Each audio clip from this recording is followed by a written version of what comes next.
천안함 북침 연평도 포격의 주범 김영철은 사죄하라.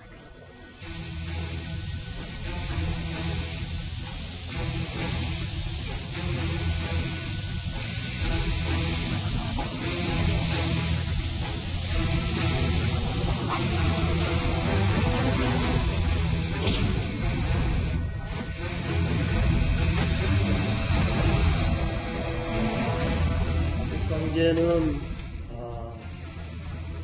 과거의 얽매이기보다 한반도 평화를 위한 미래지향적 관점에서 접근을 해야 합니다.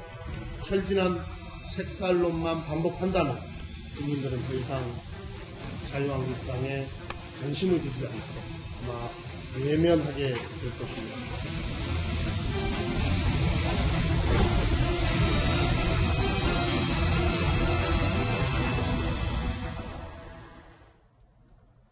자유한국당은 오늘 오전 경기도 파주 통일대교, 전진교 이 두 곳에서 방남 일정을 마치고 북한으로 돌아가는 북한 대표단에 대한 기습 항의 시위를 벌였습니다.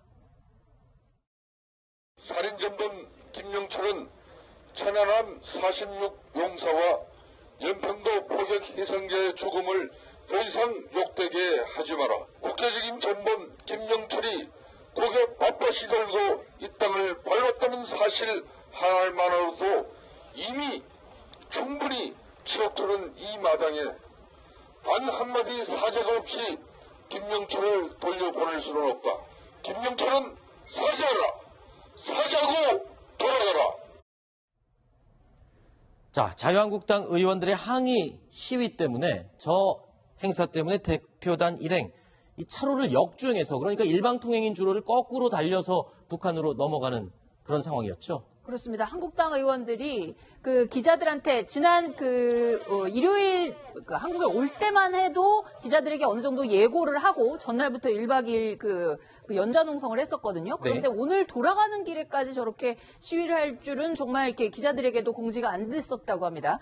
특히 김성태 운영위원장, 그러니까 그 원내대표 같은 경우에 아침에 국회 운영위원회까지 열어서 네. 청와대 관계자들을 불러서 김영철의 온 경위를 물어보겠다 이렇게 했었는데 청와대 관계자들이 오지 않으면서 파행이 됐거든요. 네. 그러고 난 다음에 재빨리 저 통일대교 인근으로 그 약속했던 의원들과 함께 이동을 해서 통일대교로 당당하게 북한으로 돌아가는 거는 맞겠다라는 취지로 저런 기습 시위를 했고 저렇게 차로를 막고 시위를 하는 바람에 김영철 일행은 그 반대 방향으로 역주행을 해서 귀환을 해야 했다는 얘기입니다. 네, 우리 측에서 경호를 맡은 이제 경찰 측에서 2차선 일방 통행인 도로를 막고 통제를 한 뒤에 역주행해서 북한으로 돌아갈 수 있도록 조치를 취했던 오늘 오전 상황이었습니다. 자, 여당인 더불어민주당은요, 김영철 방남을 계기로 체제 전쟁, 체제 전쟁을 선포하면서 나선 이 자유한국당에 대해서 공세적인 반박을 또 이어갔습니다. 여당의 입장 들어보시죠. 김무성 의원은 2014년 새누리당 대표 시절에 인천 아시안게임 폐막식에 참석한 황병서 인민군 총정치국장 등 북한 대표단과 함께 환하게 웃으며 대화를 나눴습니다. 황병서 국장, 최용해 노동당 비서는 이른바 북한의 권력 2위, 3위라고 평가됐던 인물이었습니다. 권력과 서열로 따지면 현재 김영철 부위원장보다도 더 높고 천안함 침몰과 연평도 포격 사건에 대해서도 더 큰 책임이 있는 그런 인물들이었습니다. 2014년에 황병서는 되고 2018년에 김영철은 안 된다는 것은 오로지 당리당략을 위해 국익을 내팽개치는 행위입니다. 민주당은 이에 이어서 특히 한국당을 향해서 색깔론을 중단하라고 촉구했습니다. 남북관계는 과거의 얽매이기보다 한반도 평화를 위한 미래지향적 관점에서 접근을 해야 합니다. 자유한국당도 이제 과거 냉전 시대의 낡은 사고에서 벗어나 시대의 변화에 맞는 한반도 정책을 고민해 주기 바랍니다. 그것이 국익은 물론이고 자유한국당의 생존을 위한 길이기도 합니다. 자유한국당이 지금처럼 철진한 색깔론만 반복한다면 국민들은 더 이상 자유한국당에 관심을 두지 않고 아마 외면하게 될 것입니다. 자, 보수 야당인 한국당 입장에서 보면 이 체제 전쟁은 보수 집결을 위한 수단이 될 수 있는 것입니다. 그런데 또 여당 입장에서 보면은 지금 국민들이 외면할 것이다. 이렇게 또 경고를 하고 있네요. 팽팽히 맞서고 있습니다. 네, 일단 뭐 정권을 담당한 측과 네. 야당 측은 분명히 좀 다르다고 봅니다. 네. 사실은 뭐 예전에 이제 지금의 야당도 자유한국당도 정권을 담당했을 때는 그런 한국 관계에 대한 뭔가 그랬죠. 결과를 만들어내야 되니까 저렇게 만나는 것이고 지금 여당도 마찬가지겠죠. 저는 그래서 두 어떤 야당이 어떤 갈등 관계보다는 좀 보완 관계가 아닌가 싶어요. 네. 왜냐하면 사실은 어떤 일방적인 한쪽으로만 하면 여러 가지 놓칠 수 있는 부분이 많거든요. 지금 사실은 뭐 남북 관계를 호전한다 하지만 실질적으로 우리가 북핵 문제에 대한 제대로 된 접근을 하기에는 좀 미흡하다는 지적이 있지 않습니까? 그렇죠. 그러니까 그런 것들을 야당에서 충분히 견제를 해줄 수 있는 것이죠. 네. 김영철이 만약 이런 모습을 보면 어떻게 했습니까? 그렇죠. 사실 김영철이 쉽게 갔다라면 천안함 문제 별거 아니네라고 했을 거 아니겠습니까? 자, 그러면 야당이 저렇게 반대를 해주면 네. 실제로 김영철 입장에서도 한마디도 못하고 하지 않습니까? 네. 그런 것도 야당이 해줄 역할이죠. 또 한편으로는 여당이 집권 세력 입장에서는 네. 그래도 그걸 뛰어넘어서 뭔가 또 작품을 만들어야 되는 게 여당의 입장이기 때문에 그렇군요. 서로 간의 어떤 저는 보완적인 역할이라고 보여집니다. 어떻게 보면 정치권이 여야가 이 김영철 방남을 두고 싸우는 것처럼 보이지만 지금 이현정 위원의 이야기를 들어보면 정치권이 오히려 각자의 역할을 하면서 북한을 상대로 어떤 효율적인 전략으로 이용할 수도 있는 그런 상황이다. 굉장히 긍정적으로 해석을 해주셨습니다. 신 대표님은 어떻게 보셨습니까? 저는 군사적 사실관계만 좀 말씀을 드리겠습니다. 네. 김영철을 이렇게 반대하는 게 2010년도에 천안함 폭침의 주도자다라고 네. 점을 찍었고, 그때 당시에 사용됐던 연어급 잠수함은 해군 잠수정이지만, 그러면 해군이 했지 않느냐라고 할 수 있지만 그게 아니에요. 연어급 잠수정은 침투형 잠수정이라서 그것을 정찰총국이 통제를 합니다. 명령권자가 정찰총국이에요. 운용, 조정은 해군이 하지만 명령은 정찰총국이 하기 때문에 이제 김영철이 지목이 된 것이고, 근데 방금 이제 그 김태년 의원이 말씀하신 내용은 지금 이제 14년도에 황병서와 최룡해가 왔다. 그러면은 황병서와 최룡해가 2010년 천안함 폭침 당시 뭐 했냐? 군인이 아니었습니다. 네. 그때는 노동당 조직 지도부였거든요. 네. 그러면은 예를 들어서 우리 같으면 물론 우리하고 북한하고 조직을 똑같이 대입할 수 없지만 예를 들어서 지금 여당의 원내대표쯤 되는 사람 또는 청와대 인사수석쯤 되는 사람이 지금 국군정보사령부에서 하는 공작을 알 수 있겠습니까? 네. 모릅니다. 알면 안 되죠.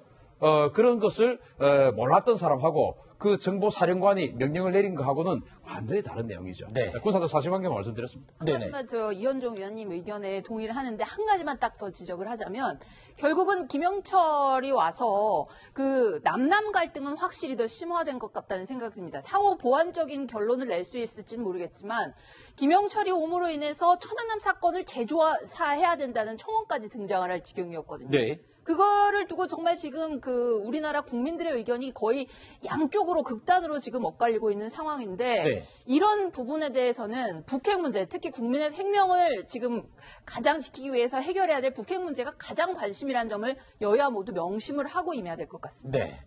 이런 가운데요. 이 김영철 북한 노동당 부위원장 겸 이 통일전선부장 이 일행 이미 돌아갔습니다만 지난 25일 남한으로 내려오던 그 날의 이야기가 아직도 논란이 되고 있습니다. 이 방남을 하면서 1사단 이 작전 지역의 도로를 이용한 것과 관련한 논란인데요. 들어보시죠. 그러니까 군사적인 정보가 노출됐을 가능성이 있겠느냐. 제가 판단하기엔 실질적으로 그렇게까지 자세하게 판단할 수 있는 부분은 아니고 차의 속도와 이동 경로를 생각하면 그런 것은 노출되지 않았다고 보입니다. 자, 저희가 이 그래픽, 그림을 하나 준비했습니다. 보시는 것처럼 CIQ에서 전진교까지의 거리는 약 20여 킬로미터가 됩니다. 그런데 한 30분 정도 달린 것으로 봐서 계산해보면 시속 40km 정도로 달린 것으로 확인이 되고 있거든요. 그렇다면 그 1사단 내에 있는 군사도로, 이 주변을 충분히 돌아보고 확인하고 기억하면서 지나갈 수 있는 그런 속도가 아니냐. 더군다나 해외 언론에서는 이 김영철을 스파이 마스터, 그러니까 스파이 대장이라고 표현을 하고 있거든요. 어떻습니까? 정보를 담당하셨던 김종봉 실장께서 보실 때는 시속 40km로 20여 킬로미터를 달린다. 특히 군사 시설이 있는 도로다. 그러면 충분한 정보를 획득할 수 있을 만한 그런 상황입니까? 어떻습니까? 처음부터 저 길로 갈 거를 예측을 했으면 네. 일단은 그 위성 사진을 북한도 구할 수가 있습니다. 그렇죠. 위성 사진 가지고 일단 그 주변 지역물을 갖다가 확인을 한 다음에 넘어가면서 그 1사단 지역에 뭐 포병이라든가 뭐 기계부대라든가 이런 것들이 이제 배치돼 있는데 그런 부분들을 전부 다 눈으로 확인하면서 넘어가면은 아마도 북한한테 상당히 도움될 수도 있겠다 생각합니다. 아, 그래요? 네. 신 대표님은 어떻게 보십니까? 저는 그런 저기- 게 부대 밖에서 그런 게 다 보이는 건 아니지 않습니까? 저는 저길 가봤습니다. 네. 가봤는데, 물론 40km 정도, 시속 40km 정도 달리면서 유심히 보면, 알 수 있는 정보도 있겠죠. 네. 그런데 북한도 이미 사실 그런 것들을 위성 사진이 아니고 진짜 촬영된 사진을 아마 다량 가지고 있을 겁니다. 네. 그러면 김영철이, 지금 군인은 아니지만 그 재작년까지 군인이었으니까 그러한 것들을 다 봤을 수는 있습니다. 네. 그것을 만약에 새로 본다면 그럼 노출될 수 있는 게 뭐냐면 대전차 방호벽. 그러니까 네. 북한 탱크가 내려오는데 그것을 막아내는 방호벽이 있어요. 네. 굉장히 오래된 건데 저 안에 있는 것들은 뭐 보수도 잘 안 되고 막 그런데 그런 것들을 눈으로 확인할 수 있는 것이 방호벽이 한 2개는 있을 겁니다. 네. 그런 것들은 볼 수 있는데 그게 대세를 완전히 바꿀 만한 건 아니고 또 북한의 주 진격로가 네. 사실은 저기가 아니고 저기보다 조금 더 동쪽이에요. 네. 왜냐하면 저 지금 전진교까지는 이 임진강의 강폭이 넓고 깊어가지고 저기는 공병이 와서 다리를 깔아야 진격을 할 수 있는 데이기 때문에 도하 그 시설을 도하 작전을 해야 되는 것이고 네. 저기서 조금만 들어가서 25사단 지역에 가면 거기는 강폭이 아주 좁아가지고 바로 걸을 수 도섭이 되는 곳입니다. 네. 그래서 6.25 때도 그쪽으로 왔어요. 그래서 주 진격로는 사실은 아니다. 그럼에도 불구하고 볼 수 있는 건 있지만 대세하고는 큰 지장은 없을 것이다. 일부 언론에서 이 문제를 연일 계속 지적을 하고 있어서 또 네티즌들, 시청자분들도 궁금해하실 것 같아서 저희가 지금 살펴보는 중입니다. 네. 아니 전진교가 뭐냐면 말입니다. 네. 그러니까 통일대교가 만들어지기 전까지는 모든 그 우리의 그 판문점 연락관이라든가 아니면 판문점 관광관이라든가 아니면 땅거로 견학을 해도 옛날엔 글로 갈 수밖에 없었어요. 네. 전부 다 이게 쓰던 도로거든요. 다만 그때는 이제 1사단 지역이기 때문에 1사단에 연락을 하고 사전 이제 뭐랄까 허가를 받아야 이제 들어갔던 도로고. 네. 근데 이제 그 이후 통일대교가 만들어진 다음부터는 거기는 완전히 이제 군사 작전만 하게 현재 배려돼 있기 때문에 네. 옛날보다 훨씬 더 중요성이 높아졌다 생각을 됩니다. 네. 사실 김학용 국회 국방위원장이 이런 말을 했습니다. 김영철은 우리 정부의 생각지 못한 과도한 친절에 생각지도 못했던 군사구역 시설이라는 횡재까지 얻었다라고 말을 했는데 글쎄요. 이게 그만큼의 어떤 효과적이고 가치 있는 군사 정보를 획득해 갔는지 여부는 알 수가 없죠. 하지만 예정에 있지 않았던 기회를 얻은 건 사실인 것 같습니다. 저는 저것을 보고 김영철이 이런 생각했을 것 같습니다. 네. 야, 이쪽으로 못 오겠다. 그런 생각했을 것 같습니다. 둘러는 봤는데 이쪽으로는 올 곳이 아니구나. 근데 사실 저쪽 온 이유가 네. 자유한국당이 막았어 저쪽 온 거 아니에요? 그렇죠. 우회하느라고 저쪽으로 통일대교를 원래 그냥 와야 되는데 네. 막아서 못 오니까 이제 저쪽으로 온 것이거든요. 네. 그런 측면을 봐서는 또 횡재했다고 하기에는 또 어떤 면에서 책임은 또 자유한국당한테도 일부 있는 것이죠. 알겠습니다. 자, 이번 이야기는 여기서 마무리하고요. 신인균 대표님은 인사드리겠습니다. 오늘 말씀 고맙습니다.